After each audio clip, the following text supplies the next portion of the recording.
ANM ನ್ಯೂಸ್ಗೆ ಸ್ವಾಗತ. ಅಕ್ರಮ ಶ್ರೀಗಂಧ ಸಾಗಾಣಿಕೆ ಓರ್ವನ ಬಂಧನ.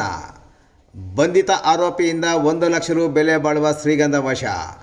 ಚಿಂತಾಮಣಿ ತಾಲೂಕಿನ ಮುರುಗಮಲ್ಲ ಹೋಬಳಿ ಬೈನಹಳ್ಳಿ ಅರಣ್ಯ ಪ್ರದೇಶದಲ್ಲಿ ಬೆಳೆದಿದ್ದ ಶ್ರೀಗಂಧ ಮರಗಳನ್ನು ಕಟಾವು ಮಾಡಿಕೊಂಡು ಇಟ್ಟುಕೊಂಡು ಇಂದು ಮಾರಾಟ ಮಾಡಲು ಹೋಗುತ್ತಿದ್ದ ಆರೋಪಿಯನ್ನು ಬಂಧಿಸಿ ಆತನಿಂದ ಸುಮಾರು 15 ಕೆಜಿ ತೂಕದ 1 ಲಕ್ಷ ರು ಬೆಲೆ ಬಾಳುವ ಶ್ರೀಗಂಧದ ತುಂಡುಗಳನ್ನು ವಶಪಡಿಸಿಕೊಳ್ಳುವಲ್ಲಿ ಬಟ್ಲಳ್ಳಿ ಠಾಣೆಯ ಪೊಲೀಸರು ಯಶಸ್ವಿಯಾಗಿದ್ದಾರೆ.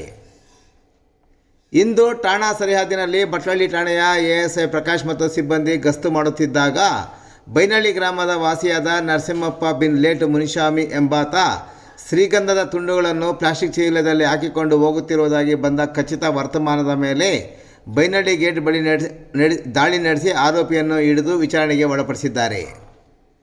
ಈ ಸಂದರ್ಭದಲ್ಲಿ ಆರೋಪಿ ನರಸಿಂಹಪ್ಪ ಬೈನಹಳ್ಳಿ ಗ್ರಾಮದ ಬಳಿ ಇರುವ ಅರಣ್ಯ ಪ್ರದೇಶದಲ್ಲಿ 1 ತಿಂಗಳಿಂದ ಯಾರಿಗೂ ತಿಳಿಯದಂತೆ ಬುಡದ ಸಮೇತವಾಗಿ ಶ್ರೀಗಂಧ ಮರಗಳನ್ನು ಕಳವು ಮಾಡಿಕೊಂಡು ಬಂದು ಮನೆಯಲ್ಲಿ ಇಟ್ಟುಕೊಂಡಿದ್ದು, ತನಗೆ ಹಣದ ಅವಶ್ಯಕತೆ ಇದ್ದುದರಿಂದ ಚಿಂತಾಮಣಿಯಲ್ಲಿ ಯಾರಿಗಾದರೂ ಮಾರಾಟ ಮಾಡುವ ಉದ್ದೇಶದಿಂದ ತುಂಡುಗಳನ್ನು ಚಿಕ್ಕದಾಗಿ ಕತ್ತರಿಸಿ ಚೀಲದಲ್ಲಿ ಹಾಕಿಕೊಂಡು ತೆಗೆದುಕೊಂಡು ಬಂದಿರುವುದಾಗಿ ತಿಳಿಸಿದ್ದಾನೆ.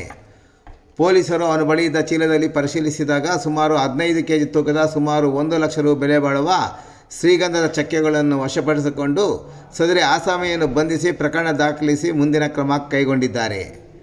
ಇನ್ನು ಶ್ರೀಗಂಧ ಕಳ್ಳನನ್ನು ಮಾಲು ಸಮೇತ ಬಂಧಿಸಿದ ಬಟ್ಲಳ್ಳಿ ಠಾಣೆಯ ಪೊಲೀಸ್ ಇನ್ಸ್ಪೆಕ್ಟರ್ ಪುರುಷೋತ್ತಮ್ ಜಿ ಮತ್ತು ಸಿಬ್ಬಂದಿಯನ್ನು ಚಿಂತಾಮಣಿ ಉಪವಿಭಾಗದ ಎಎಸ್ಪಿ ಕುಶಲ್ ಚೌಕ್ಸಿ ಅಭಿನಂದಿಸಿದ್ದಾರೆ.